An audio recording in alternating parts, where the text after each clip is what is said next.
Welcome to Exhibitor Lounge, sponsored by ExhibitEdge.com.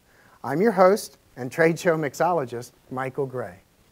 Here each week you receive simple, practical, and proven tips to improve your trade show strategy, get better results, and maximize your budget. Now, as we continue our series on associations, general contractors, and convention facilities, today we will focus on the convention facility and their services. Now, I mentioned before that it is the association that enters into a contract with the convention facility. The cost of the contract is determined by the amount of space and the length of time needed. Now, it's very important to understand this because shows may have an abbreviated move in or move out, so the association avoids renting the space for additional days. Now, your drayage and labor costs may go up because of overtime, but potentially it holds down the cost of your booth space rental. It can make the general contractor look like the bad guy for all the overtime charges, but in reality, they are only following the time restrictions imposed by the contract between the association and the facility. Now let's look at the facility services. By default, the convention or trade show facility usually offers electrical, phone, internet, and plumbing services.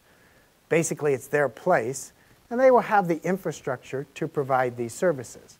They also usually handle porter and catering services. Sometimes the facility can provide drayage, overhead sign hanging, and other services like a general contractor, but this is very rare.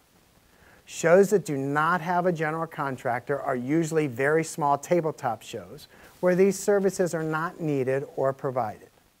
The facility may also hire out or subcontract show services such as internet or electrical.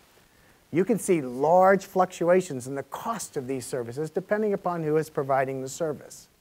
Services are provided either by the facility directly, by the facility through the general contractor who manages the paperwork and the payment, or through a subcontractor that will bring in their own people and service desk. Generally, the costs are lower if the facility provides the service and higher if the general contractor or a subcontractor are involved. So you, the exhibitor, may feel that you have very little input, but you do have the ability to affect the process.